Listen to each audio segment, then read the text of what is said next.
Bonjour à tous, je suis sûr que tout comme moi, dans la période des vacances, vous préparez votre petit kit audio avant de partir à votre destination. Et de quoi se compose-t-il? Évidemment d'un bon casque. Aujourd'hui, grâce à Bluedio US, je vais vous présenter le Bluedio 5e génération. On va voir quelques caractéristiques, de quoi est composé le packaging. Ce sera tout de suite après le générique.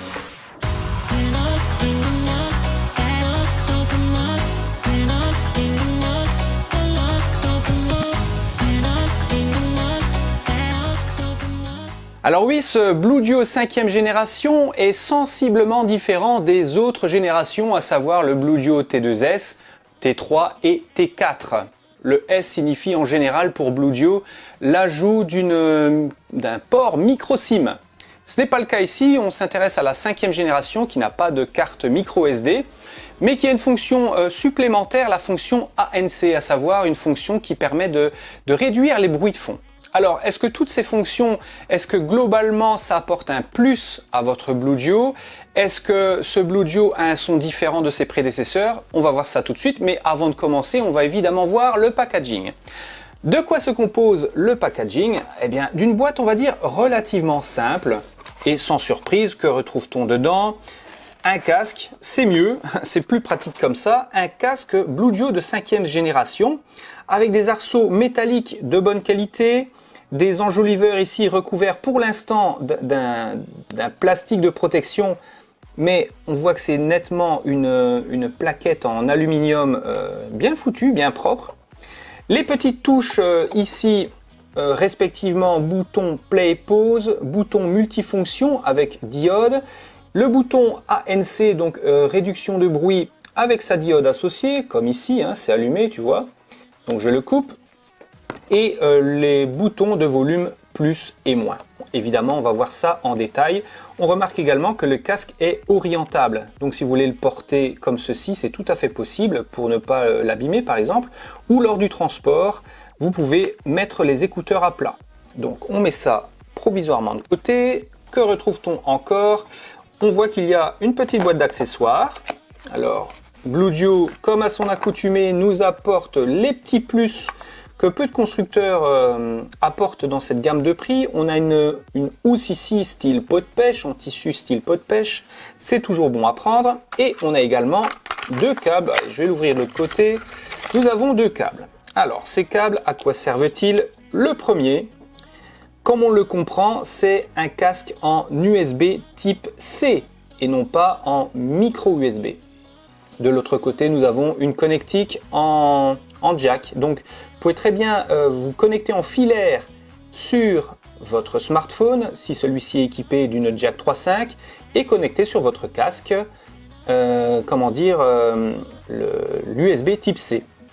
Autre fonction de ce câble, c'est la fonction de connexion de casque à casque, c'est-à-dire que vous vous connectez en Bluetooth avec votre Bluedio et de l'USB type C, vous allez connecter dans un autre casque équipé du jack. Comme ça, vous pouvez écouter à deux la même source sonore. C'est toujours un point sympathique. Autre câble en dotation, c'est évidemment le câble de charge. Donc évidemment USB type C qui va s'introduire dans le casque. Et alors une USB tout à fait banale, tout à fait classique. À noter que le chargeur, comme c'est l'habitude, n'est pas fourni avec. On retrouve également quoi? Une notice, un manuel d'utilisation en diverses langues. Nous l'avons en anglais, en italien, en espagnol, en allemand, en russe et bien sûr en français, c'est bien pratique. Alors ce Bluedio équipé de la fonction ANC tient-il ses promesses? J'ai remarqué que sur d'autres casques de la même catégorie, la fonction de réduction de bruit était beaucoup plus efficace. Ici, j'ai l'impression que le spectre musical est fortement étouffé au profit de la réduction de bruit environnant. Donc pour moi, ça m'a posé problème. J'ai préféré carrément l'annuler, de ne pas bénéficier de cette réduction de bruit environnant. Rappelez-vous, cette réduction de bruit permet dans les transports en commun d'être moins gêné par les bruits environnants, d'où réduction de bruit, d'où le terme réduction de bruit. Toujours est-il que j'ai remarqué nettement, et ça c'est totalement subjectif, je n'ai pas d'appareil de mesure, c'est tout simplement une impression personnelle, que le spectre sonore est beaucoup plus équilibré que les autres numéros de la part de Bluedio. J'avais retenu qu'avec le T2S, le T3 et T4, on bénéficiait de basses, mais pouah, explosives. Ces basses sont toujours présentes, mais moins au détriment des médiums et des aigus.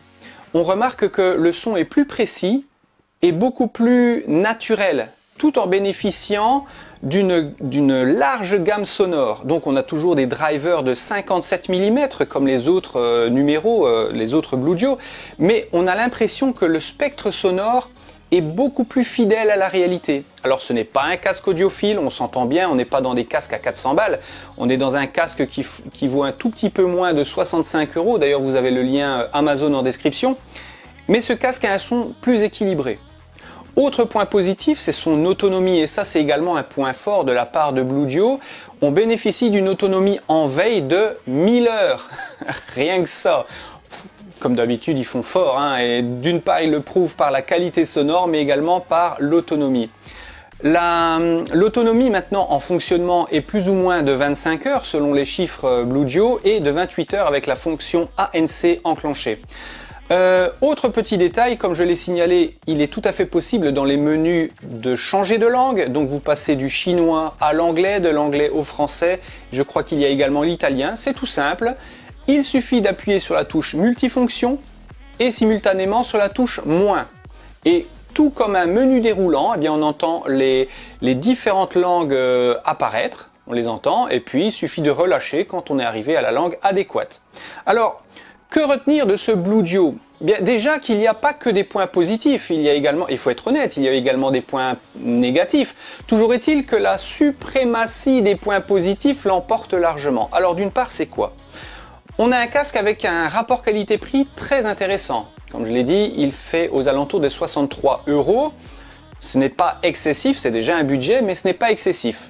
On a un casque qui bénéficie de la technologie Bluetooth 4.2, donc faible consommation, ce qui est assez intéressant pour éviter de décharger trop rapidement votre périphérique, que ce soit votre smartphone ou autre, et en même temps le casque en lui-même.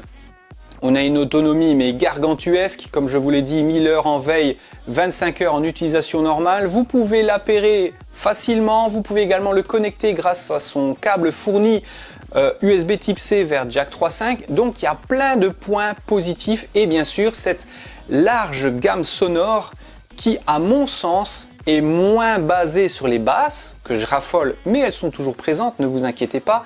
Attention à la source sonore, parce que la première fois que j'ai mis sur les oreilles, j'avais mis sur une source sonore qui n'était pas visiblement adéquate, j'étais mais vraiment déçu, mais quand je l'ai mis sur une bonne source sonore, là c'était wow, la révélation.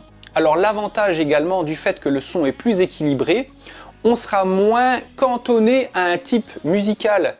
C'est-à-dire qu'on pourra quasi écouter tous les types musicaux présents, que ce soit du R&B, du jazz, du rock, enfin toutes les gammes sonores. Ça ne pose aucun problème parce qu'il est nettement plus précis dans les médiums et les aigus que ses prédécesseurs. Mais ça reste évidemment un casque qui apporte un apport de basse hyper important, un tout petit peu moins que les autres numéros, mais vachement intéressant. Alors, n'oubliez pas cette fonction ANC qui, à mon sens, et dans ce cas-ci, n'est pas primordiale, n'est pas vraiment transcendante. À la limite, pour moi, dénature trop le son pour devoir l'utiliser. Franchement, moi, je préférais l'utiliser pas du tout. Autre chose, les moussages. Ce casque propose des moussages. Ils disent c'était en quoi? En protéines. Alors ne me demande pas où ils vont chercher leurs protéines pour faire un moussage. Toujours est-il qu'on dirait un latex. C'est vraiment un peu comme les matelas qui à mémoire de forme. C'est vraiment un moussage très intéressant. Alors il n'est pas trop épais. C'est-à-dire que contrairement aux autres casques comme le T4, entre autres, j'ai l'impression que le casque ici est plus affiné, plus fin, et on bénéficie bien sûr des drivers de 57 mm qui dépotent à mort. Alors en plus, le look est vraiment soigné, les arceaux en métal, ici c'est en métal, c'est pas du plastique, ont l'air vraiment costaud, et le moussage de la têtière est également bien fichu, bien foutu, et bien sûr l'inclinaison possible, hein, comme ça, pour le ranger par exemple, si vous voulez l'utiliser comme ça, alors, pour qu'il ne dépasse pas de la sorte, c'est un peu plus aisé. Alors personnellement, je trouve que ce Bluedio tient toutes ses promesses, hormis la fonction ANC. Mais je suis sûr que vous ferez votre opinion personnelle. Toujours est-il, il ne faut pas oublier que c'est un raisonnement tout à fait subjectif, c'est mon ressenti sur ce casque. Toujours est-il que si celui-ci vous intéresse, vous avez le lien en description. Et si ce type de vidéo t'intéresse, tu peux bien sûr t'abonner, c'est gratuit. Et il y a bien sûr les réseaux sociaux pour me suivre, que ce soit Twitter, Facebook, Instagram et également Snapchat. Vous pouvez me suivre sur ces différentes plateformes, comme ça vous êtes au courant de tout ce qui est technologique. Sur ce, je vous souhaite une très bonne journée. À ciao!